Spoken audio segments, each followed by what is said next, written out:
Hello! Hi! అందరికీ నమస్తే. Welcome to NRF. మీకు న్యూస్ పేపర్ చదివే అలవాటుందా? ఎంత రెగ్యులర్‌గా చదువుతారు? రోజునా? వీక్లీనా? నేనైతే రోజు చదివేదాన్ని. నాకు బాగా అంటే ఈనాడు పేపర్‌లో వసుంధర పేజ్‌లో 'మనసులో మాట' అనే కాలమ్ వచ్చేది. అదంటే నాకు చాలా ఫేవరెట్ అనమాట. నేను చదువుకునే డేస్‌లో. ఎందుకంటే ఎక్కడెక్కడి నుంచో వ్యక్తులు వాళ్ళకున్న సమస్యల్ని రాసి పంపిస్తే ఇక్కడ సైకాలజిస్ట్ ఆన్సర్ చెప్పేవారనమాట. ఒక్కొక్క ప్రాబ్లమ్‌ని పిక్ చేసుకొని దానికి ఎలా ఆలోచించాలి? ఏంటి పాసిబుల్ సొల్యూషన్స్ ఏంటి? అనేది చెప్పేవారు. అక్కడ నాకు గుర్తున్నంత వరకు 'పూర్ణిమ ఎ నాగరాజ' రాసేవారు. వాటికి ఆన్సర్స్ ఆ కాలమ్స్.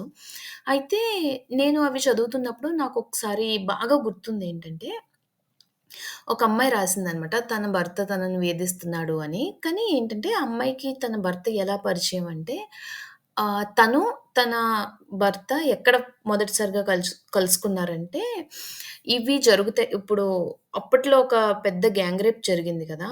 ఆ గ్యాంగ్ రేప్ విక్టిమ్ కోసం సపోర్ట్ చేస్తూ ఆ విక్టిమ్‌కి న్యాయం జరగాలని కోరుతూ భారీగా క్యాండిల్ ర్యాలీలు, నిరసనలు అవి తెలిపేవారు కదా! సో, అటువంటి ఒక ర్యాలీలోనే ఈ అబ్బాయి ఈ అమ్మాయికి పరిచయం అయ్యాడంట.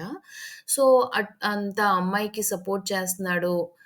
మంచి ఉన్నత భావాలు కలిగిన వ్యక్తి అని చెప్పి ఈ అమ్మాయి కూడా తర్వాత ఇద్దరు నంబర్స్ ఎక్స్‌చేంజ్ చేసుకోవడం, మాట్లాడుకోవడం అంతా జరిగింది. తర్వాత ఇష్టపడ్డారు, పెళ్లి చేసుకున్నారు.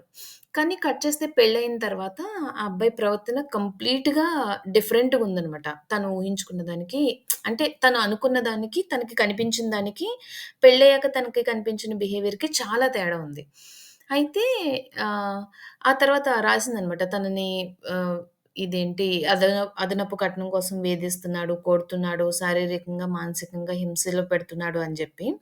ఇక్కడ నేను ఈ స్టోరీ మీకెందుకు చెప్తున్నాను అంటే, ఒక మనిషి గొప్ప గొప్ప మాటలు లేదంటే గొప్ప గొప్ప వ్యాసాలు రాసేసి నలుగురిలోనూ గొప్పగా బిహేవ్ చేసేసినంత మాత్రాన, ఆ మనిషి యొక్క స్వభావం అనేది అదే అయ్యుంటుంది అని మనం నమ్మలేని రోజుల్లో ఉన్నాం. ఎందుకంటే మనిషి పైకి ఒకలా బిహేవ్ చేస్తారు ప్రతి ఒక్కళ్ళు.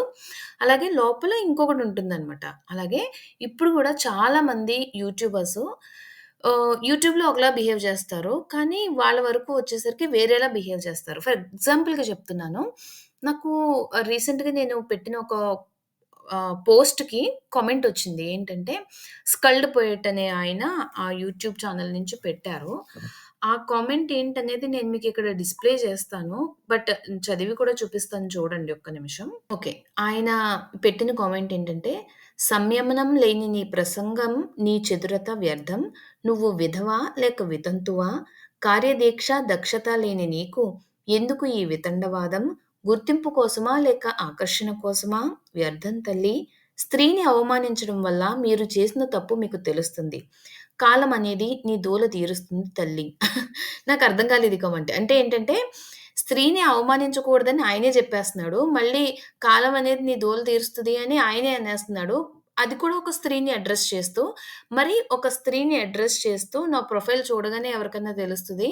నేను హిందువునే అని. అలాంటి ఒక హిందూ స్త్రీని పట్టుకొని నువ్వు వితంతువా? విధవా? అని అడుగుతున్నాడంటే ఇతని యొక్క ఆలోచన విధానం ఎలా ఉంది? అసల అతని స్వభావం ఏంటి? అసల ఏంటి మనిషి అని యూట్యూబ్ ఛానెల్‌కెళ్ళి చెక్ చేస్తే మొత్తం అసల ఆయన యూట్యూబ్ ఛానెల్ నిండా హిందుత్వం అలా పొంగి పొర్లుతోందనమాట. అంటే స్టవ్ మీద పెట్టిన పాలు బాగా మరిగాక పైకి పొంగి పొర్లుతాయి చూసారా? అంత పొంగి పొర్లుతుంది హిందుత్వం ఆయన యూట్యూబ్ ఛానెల్ నిండా. కానీ ఆయనలో అది లేదు. నేను మళ్ళీ పెట్టాను. "ఎత్ర నారి పూజ్యంతే రమంతే తత్ర దేవతాం" అని మనకి ఉంటుంది గదా! సో, అది నేను కోట్ చేస్తూ ఆయన్ని ట్యాగ్ చేస్తూ మరీ పెట్టాను. ఏమన్నా మనిషి కొంచెం రియలైజ్ అవుతాడేమో అతను జేసింది తప్పు అని అంటే, అహా! కాదట.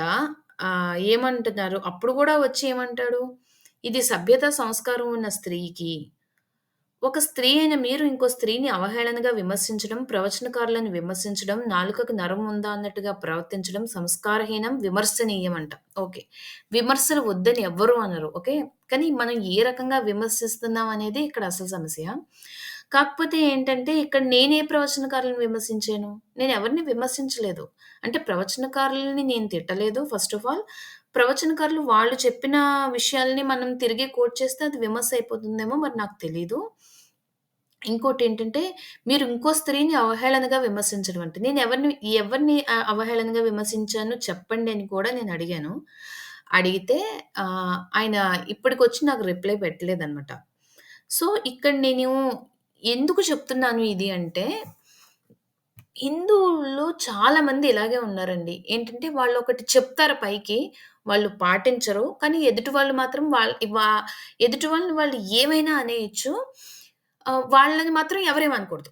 వాళ్ళని గనక ఎవరైనా ఏమన్నంటే వెంటనే కార్డ్స్ బయటకొస్తాయన్నమాట. పాకెట్‌లో కార్డ్స్ ఉంటాయి. వాళ్ళు పెట్టుకుంటారు. ఆ ద్వేషం, ఈ ద్వేషం, ఆ ద్వేషం వర్ధిల్లాలి, ఈ ద్వేషం వర్ధిల్లాలి, మేమంటే చిన్న చూపు, మేమంటే అది అని కార్డ్స్ ఉంటాయి లోపల. పాకెట్స్‌లో పెట్టుకొని తిరుగుతూ ఉంటారు. కార్డ్స్ తీసి వెంటనే చూపిస్తారన్నమాట ఇలాగ. వి ఆర్ ద విక్టిమ్స్ అని. అంటే యాక్చువల్ విక్టిమ్స్ అనేవాళ్ళు బయటకొచ్చి నన్నిలా ఎందుకన్నారు అని ప్రశ్నిస్తే అది తప్పయిపోతుంది ఈ రోజుల్లో. ఇంకో విషయం ఏంటంటే, ఇంకొక సందర్భాన్ని నేను ఇక్కడ మెన్షన్ చేయాలనుకుంటున్నాను. రీసెంట్‌గానే ఇద్దరు వ్యక్తులకి మధ్య ఒక డిస్టర్బెన్స్ అయితే వచ్చింది. అంటే కొంచెం ఆర్గ్యుమెంట్ వచ్చింది. ఆ ఆర్గ్యుమెంట్‌లో ఆర్గ్యుమెంట్ ఉన్నంత సేపు వాళ్ళని వాళ్ళు తిట్టుకోవాలి. అంటే ఇద్దరు పురుషులనమాట వాళ్ళు. ఇద్దరు పురుషుల్ని ఒకళ్ళని ఒకళ్ళు తిట్టుకుంటున్నప్పుడు అవతల పర్సన్ ఏం చేశాడంటే, ఇతని పర్సనల్ లైఫ్‌లోకెళ్ళిపోయి ఆళ్ళ వైఫ్‌ని గురించి మాట్లాడుతూ, "నువ్వు నువ్వు నీ పెళ్ళాం దగ్గర లేవు. నువ్వు గనక అక్కడ లేకపోతే అది ఎవరితో తిరుగుతుందో నీకేం తెలుసు?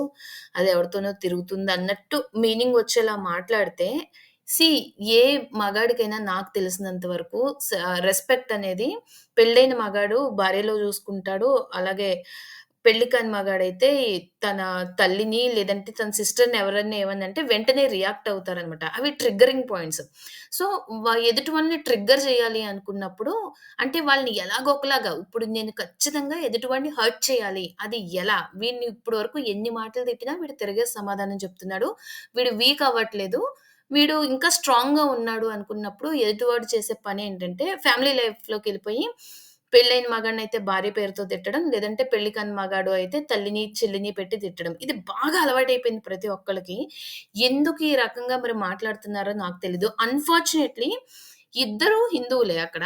అంటే హిందుత్వంలో చెప్పిన "యత్ర నారీ పూజ్యంతే రమంతే తత్ర దేవతాం" అనేది ఏ ఒక్క హిందువు ఈ ఈ కొంతమంది హిందువులసలు పాటించట్లేదనుకుంటా. అంటే వాళ్ళు కేవలం ఆహ్, ఉపన్యాసాలివ్వడానికి, లేదంటే నేనింత గొప్పగా మాట్లాడగలను అని చూపించుకోవడానికి, లేదంటే నాకింత ఎక్కువ తెలుసు అని ప్రదర్శన జేసుకోవడానికి ఇలాంటివన్నీ చెప్తున్నారేమో గానీ, పర్సనల్ లైఫ్‌కొచ్చేసరికి చాలా తక్కువ మంది అలాంటిది పాటిస్తుంటారనమాట. అంటే పర్సనల్ లైఫ్‌లోకి వెళ్ళకూడదు. మనకి ఒకడితో ఆర్గ్యుమెంట్ వచ్చినప్పుడు మనం ఆర్గ్యుమెంట్ వరకే స్టిక్ ఆన్ అయ్యి ఉండాలి. పర్సనల్ లైఫ్‌లోకి వెళ్ళి, వాళ్ళ వ్యక్తిగత జీవితాలను బయటికి లాగి, వాటి మీద బురద జల్లే ప్రయత్నాలు గాని, అటువంటి పనులు గాని మనం చెయ్యకూడదనే ఇంగిత జ్ఞానం ఎవ్వరికీ ఉండట్లేదు ఈ రోజుల్లో.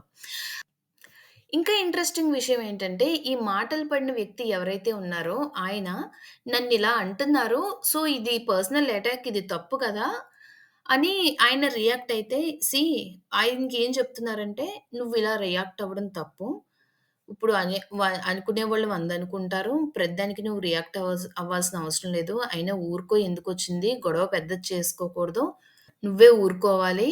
ఇప్పుడు గనక నువ్వు వాళ్ళ మీద యుద్ధం ప్రకటిస్తే నువ్వే లాస్ అవుతావు. ఆ నష్టం నీకే ఇంకెవరికీ కాదు. నువ్వు మెంటల్‌గా వీక్ అయిపోతావు. అదైపోతావు, ఇదైపోతావు" అని చెప్తున్నారు. అంతేగాని అన్నవాడిని "నువ్వెందుకిలా అన్నావు? ఇలా మాట్లాడకూడదు గదా!" ఎంత ఎప్ ఏ ఆర్గ్యుమెంట్ దగ్గరైనా ఒక లిమిట్ ఉంటది. ఆ లిమిట్ వరకు వెళ్ళి ఆగాలి. ఎవరిని వాళ్ళు కంట్రోల్ జేసుకోవాలి నోట్లోంచి మాటలు మాట్లాడేటప్పుడు.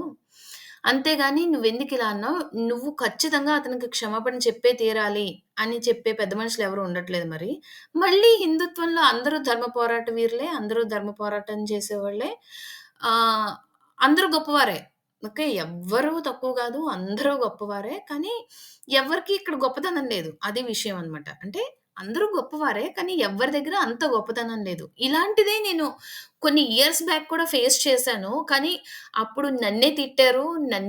నేనే డబ్బులు పెట్టి, నేనే మాటలు పడి, నేనే విక్టిమ్ అయ్యి, నేనే సైలెంట్‌గా ఊరుకున్నానప్పుడు. కొంతమందంటున్నారు, "అప్పట్లో ఊరుకున్నావు, ఇప్పుడెందుకు ఊరుకోవట్లేదంటే" ప్రతిసారి ఊరుకోరు ఎవరును. తిరగబడే రోజులు కూడా వస్తాయి. ఒక లిమిట్ వరకు ఎవరైనా ఆగుతారు. ఆ లిమిట్ క్రాస్ చేసి అబ్యూస్‌లోకి దిగినప్పుడు ఎవరైనా సరే రియాక్ట్ అవుతారు, అవ్వాలని నేననుకుంటున్నాను. మరి మీరేమనుకుంటున్నారు? ఇటువంటి సిట్యుయేషన్స్ మీ లైఫ్‌లో ఎదురైనప్పుడు మీరు వాటికిచ్చే రెస్పాన్స్ ఏంటి? అంటే మీరెలా రియాక్ట్ అవుతారు? మీరు వాటిని ఎలా డీల్ చేస్తారు అనేది కామెంట్ చేసి చెప్పండి.